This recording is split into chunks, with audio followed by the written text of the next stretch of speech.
Do it already. Wingardium Leviosa.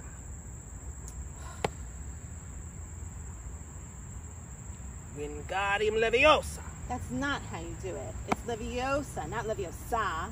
Well, then why don't you do it then? Fine. It's a simple swish and flick.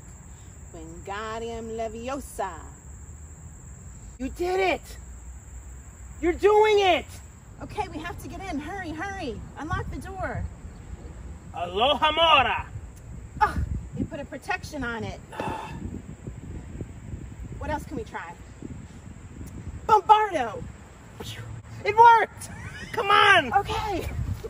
Hermione, you're always studying. Come on, let's go to Hogsmeade. Well, you're never studying enough. I have to work. Ugh. Well, let me just practice one more spell. And Fine, then we can go. one more. Okay. Reducto. This will teach you to rush me with my studying. Are you ready to go to Hogsmeade? Hi, everybody. I'm Mary. And I'm Joe. And we're Book Buds. Today, we're going to be talking about the top 9 reasons that everybody should read Harry Potter. There's no spoilers. We just want to convince you guys that it's a book that you should read. The series is written by J.K. Rowling, and there are 7 books in the series. And we hope you enjoyed our little magical skit right before this. So reason number 1 is that books are always better than movies, right? And Always. chances are somebody's playing the movie around you. You're going to see it accidentally. If you don't want to go messing this up for yourself, go ahead and just read the books now. Enjoy them before watching those movies. Number 2, these books have become so popular that they're a huge part of pop culture. People reference these books all the time. And I'm sure that people have made reference to these books in front of you, and you were probably just like, what? If you haven't read the series. Like Muggle and He Who Must Not Be Named. You hear these things all the time. I say them all the time. Do you say these things? I sure do. Me and my friends, we're like geeks. We say this constantly. Yeah. Hufflepuff. We have a running joke because like we're like kind of like Hufflepuff / Ravenclaws. We want to be Gryffindors, but Oh, we're Gryffindors. well, maybe since I've been filming Book Buds, I'm inching closer and closer. But we strive to be Gryffindors. See? Do you know what we're talking about? No, because you have to read the books. It's like a whole other language. Reason number 3, it's magical and fun, but it's still very thrilling, exciting, and emotional. Okay. Goes through a lot of stuff. You know, it's seriously not a book for kids. It's written for any person of any age. Despite being a fantasy, the characters go through some real serious, like, human experiences. It is so involved. Now, I was a little bit late to the party on these. I didn't like read them when they came out. You know, it took a while for, you know, them to become so popular and everybody was talking about them. So a lot of friends like suggested that I read them. So then I started thinking that I was getting into like, kind of like a children's series, right? When I read Prisoner of Azkaban, I had to like reread chapters.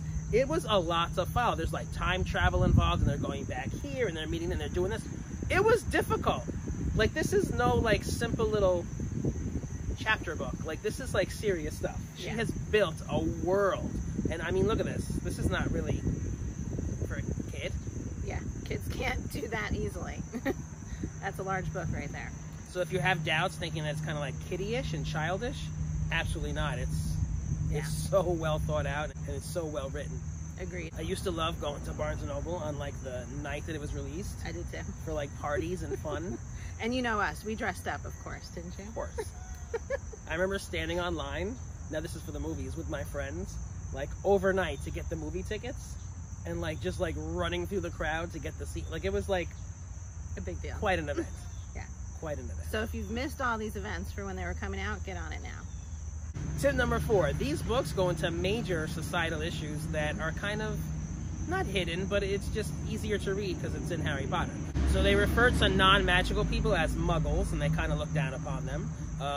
Each student in Hogwarts gets classified into a certain house, and like we mentioned before, Gryffindor is like the brave ones, and then like Hufflepuff, like they're just kind of there, and Slytherin, they're evil.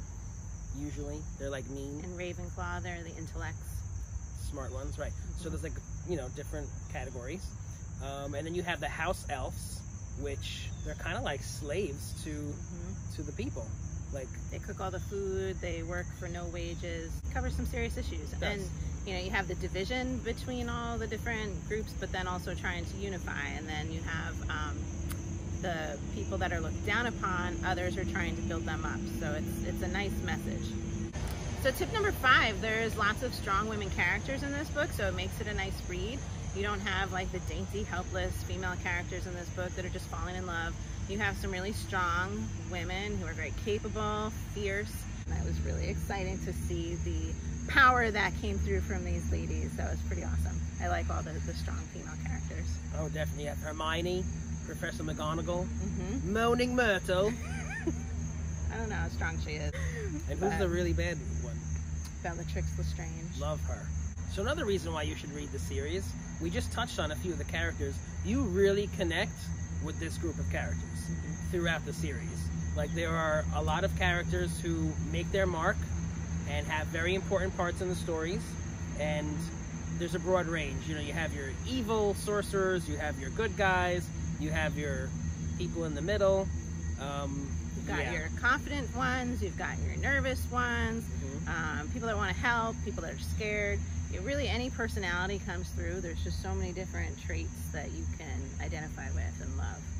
Oh yes, definitely. Yeah. Number 7, all the cool kids are reading it, but no, really, so many people have read this book. It could bring you together with people that you'd be kind of surprised to connect with. I was at a party one time with a bunch of people I really didn't know, and I was just hanging out, having some s'mores. And there was this guy who had a mohawk. He had this vibe of like, don't talk to me, don't look at me. Just, you know, was not a typical person that I'd approach and be like, hey. So we're just hanging out at the campfire, and I mentioned Harry Potter, and don't you know, this guy who was like not talking at all, like jumps into the conversation. Oh my God, Harry Potter, you've read Harry Potter? I'm like, heck yeah. I love it. That's awesome. And we were like best buds. See? So you never know who it's going to bring you together with. It's pretty awesome. The next reason you should read Harry Potter is because Harry Potter is not over. It just keeps expanding and expanding. We have the Harry Potter and the Cursed Child, which is a play on Broadway, parts 1 and 2. I saw it. It's amazing. You should go see it if Broadway ever comes back. It is just incredible. It's a continuation, and what they've done on the Broadway stage, like the magic, how they have translated that is incredible. And then you also have all those other movies, Fantastic Beasts and Where to Find Them, which they have a few movies out, and those are awesome as well. So that's like a spin-off of Harry Potter, and I'm sure there are more things to come. So you don't want to be left out further, do you? Right. Go get the book. Read them. Our last reason for reading this series is that each book gets better and better and better as you go. This author, when she first started writing, she was new at it. So her first like 1 and 2 books, maybe not as dramatic as you continue to go on, but it's still exciting. And then as you keep reading, so much better, right? Like my favorites are the last like 2 or 3. Yes. Like those are my absolute favorites. They are so complex, and they are just so involved and so creative. Like, they're just phenomenal. I was engaged by book 2, but I was in love by book 3, and I was heartbroken by book 5, 6, and 7. Oh my gosh. Really good. So if you have a hard time getting into it because the first 1 and 2 books don't grip you, keep in mind what we're holding here is like really heavy, a good number of pages, and it just keeps getting better and better. It's an awesome story. You will not be disappointed. So we hope we've convinced some of you to read Harry Potter series, and we hope that you enjoy it. Leave us some comments. Let us know what you think, especially if we've convinced you to read this series. We'd love to hear about that. Should we cast a spell on them so that all the viewers have to read Harry Potter? That's a great idea. Confundo!